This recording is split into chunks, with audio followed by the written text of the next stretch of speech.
Hello students, good evening. आप लोग को गबन का मैं पार्ट 8 पढ़ाऊंगी आज। ओके, सो स्टार्ट करते हैं हम लोग। उस दिन से जालपा के पति स्नेह में सेवा भाव का उदय हुआ। वह स्नान करने जाता तो उसे अपनी धोती चुनी हुई मिलती, आले पर तेल और साबुन भी रखा हुआ पाता। जब दफ्तर जाने लगता तो जालपा उसके कपड़े लाकर सामने रख देती। पहले पान मांगने पर मिलते थे जब अब जबरदस्ती खिलाए जाते थे। जालपा उसका रुख देखा करती। उसे कुछ कहने की जरूरत न थी, यहाँ तक कि जब वह भोजन करने बैठता तो वह पंखा झला करती। पहले वह बड़ी अनिच्छा से भोजन बनाने जाती थी और उस पर भी बेगार सी टालती थी। अब बड़े प्रेम से रसोई में जाती। चीज़ें अब भी वही बनती थी, पर उनका स्वाद बढ़ गया था। रमा को इस मधुर स्नेह के सामने वह दो गहने बहुत ही तुच्छ जचते थे। उधर जिस दिन रमा ने गंगू की दुकान से गहने खरीदे, उसी दिन दूसरे सराफों को भी उसके आभूषण प्रेम की सूचना मिल गई। रमा जब उधर से निकलता तो दोनों तरफ से दुकानदार उठ उठकर उसे सलाम करते। आइए बाबूजी, पान तो खाते जाइए, दो एक चीज़ें हमारी दुकान से तो देखिए। रमा का आत्मसंयम उसकी शाख को और भी बढ़ाता था। यहाँ तक कि एक दिन एक दलाल रमा के घर पहुँचा और उसके नहीं करने पर भी अपनी संदूकची खोल ही दी। रमा ने उसे पीछा छुड़ाने के लिए कहा, भाई इस वक्त मुझे कुछ नहीं लेना है, क्यों अपना और मेरा समय नष्ट करोगे। दलाल ने बड़े विनीत भाव से कहा, बाबूजी देख तो लीजिए, पसंद आए तो लीजिएगा, नहीं तो न लीजिएगा। देख लेने में तो कोई हर्ज नहीं है, आखिर रईसों के पास न जाए तो किसके पास जाए। औरों ने आपसे गरी रख में भारी है, हमारे भाग में ही बदा होगा तो आपसे 4 पैसा पा जाएंगे। बाबूजी और माई जी को दिखा लीजिए, मेरा मन तो कहता है कि आज आप ही के हाथों बोनी होगी। रमानाथ, औरतों के पसंद की ना कहो, चीज़ें अच्छी होंगी ही, पसंद आते क्या देर लगती है, लेकिन भाई इस वक्त हाथ खाली है। दलाल हंसकर बोला, बाबूजी ऐसी बात कह देते हैं कि वाह, आपका हुक्म हो जाए तो 1500 आपके ऊपर निछावर कर दे। हम लोग आदमी का मिजाज देखते हैं बाबूजी, भगवान ने चाहा तो आज मैं सौदा करके उठूंगा।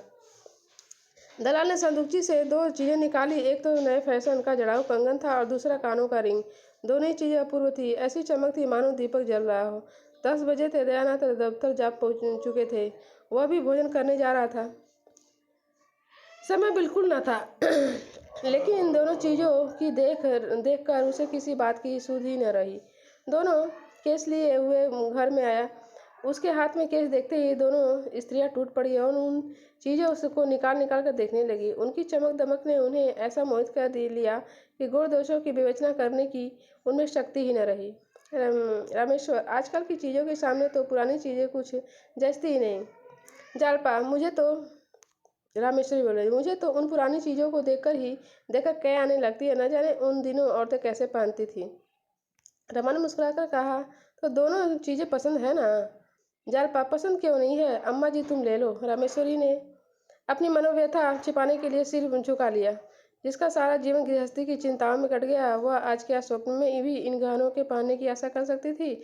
आह, उस दुखिया के जीवन की कोई शादी ही न पूरी हुई, पति की आय भी इतनी कभी नहीं हुई कि बाल बच्चों के पालन पोषण के उपरांत कुछ बचता। जब से घर की स्वामिनी हुई तभी से मानो उसकी तपस्याचर्या का आरंभ हुआ और सारी लालसाएं एक एक करके धूल में मिल गई। उसने उन आभूषणों की ओर से आंखें हटा ली। उनमें इतना आकर्षण था कि उनकी ओर ताकते हुए डरती थी।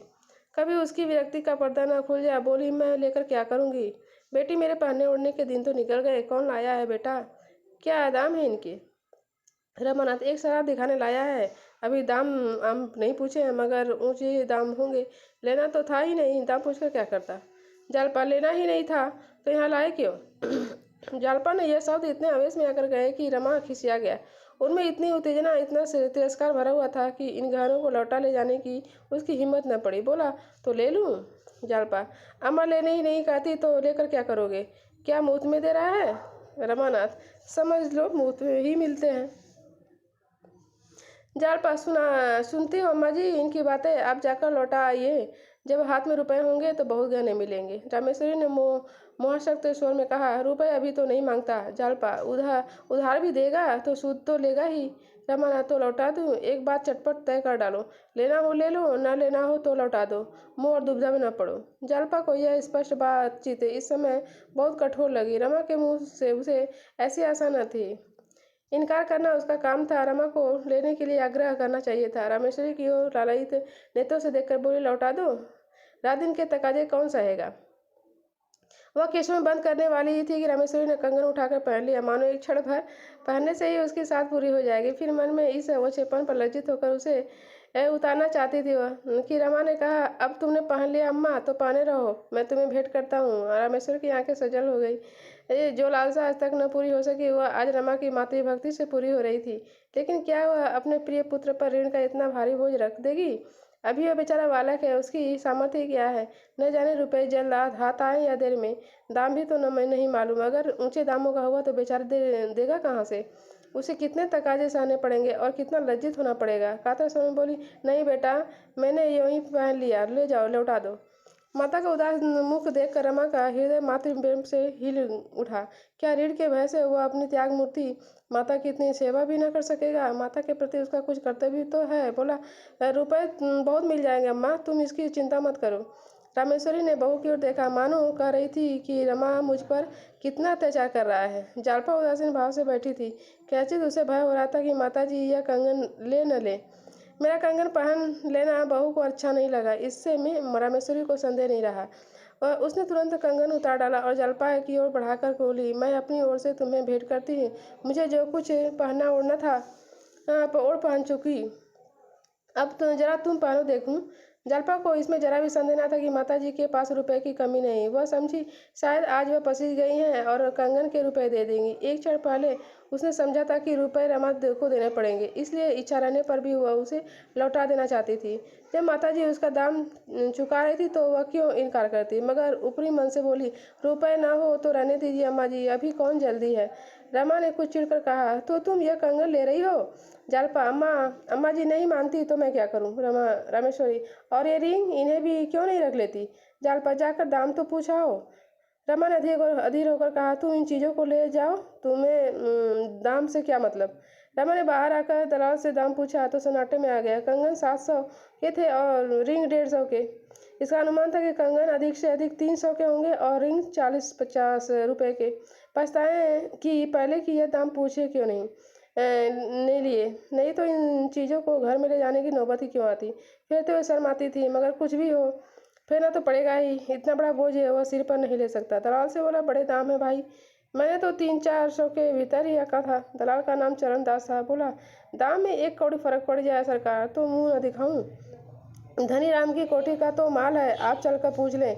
दमड़ी रुपए की दलाली अलबत्ता मेरी है, आपकी मर्जी हो दीजिए आना दीजिए। रमा, तो भाई इन दामों की चीज़ें तो इस वक्त हमें नहीं लेनी है।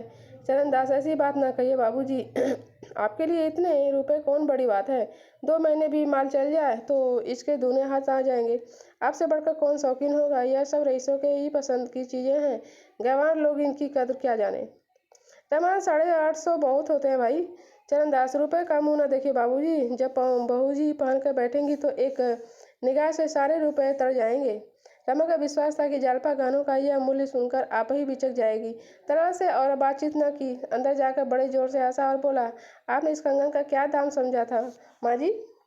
रामेश्वरी कोई जवाब देकर बेवकूफ़ न बनना चाहती थी। इन जड़ाऊ चीज़ों में नाप तोल का कुछ विश्वास हिसाब न रहता ही नहीं। जितने में हो जाए वही ठीक है। रमनाथ, अच्छा तो तुम बताओ जालपा, इस कंगन का कितना दाम मांगती हो? जालपा, 600 से कम का नहीं है। रमा का सारा खेल बिगड़ गया। दाम का भय दिखाकर रमा ने जालपा को डरा देना चाहा था, मगर 6 और 7 में बहुत थोड़ा अंतर ही था और संभव है चरणदास इतने ही पर ही राजी हो जाए। कुछ झेप कर बोला, कच्चे नगीने नहीं है जालपा, कुछ भी हो 600 से ज़्यादा का नहीं। रमानाथ, और इनका? जालपा, अधिक से अधिक 100 रुपये। रमानाथ, यहाँ भी चूंकि 150 मांगता है। जालपा, जट्टू है कोई, हमें इन दामों लेना ही नहीं। रमा की चाल उल्टी पड़ी। जालपा को इन चीज़ों के मूल्य के विषय में बहुत धोखा न हुआ था। आखिर रमा की आर्थिक दशा तो उससे छिपी न थी, फिर भी वह 700 रुपये की चीज़ों के लिए मुंह खोले बैठी थी। रमा को क्या मालूम था कि जालपा कुछ और ही समझकर कंगन पर लहराई थी। अब तो गला छूटने का एक उपाय था कि वह कि दलाल 600 पर राजी न हो। बोला, वह 850 से कौड़ी कम न लेगा। जालपा, तो लौटा दो। रमानाथ, मुझे तो लौटाते शर्म आती है अम्मा, जरा आप ही दलान में चलकर कह दें, हमें 700 से ज़्यादा नहीं देना है। देना हो तो दो, नहीं तो चले जाओ। रामेश्वरी, हाँ अरे क्यों नहीं, उस दलाल में से मैं बातें करने जाऊँ। जालपा, तुम ही क्यों नहीं कह देते, इसमें तो कोई शर्म की बात नहीं। ये आप लोगों का हुआ पार्ट 8। सो आज के लिए इतना ही, थैंक यू।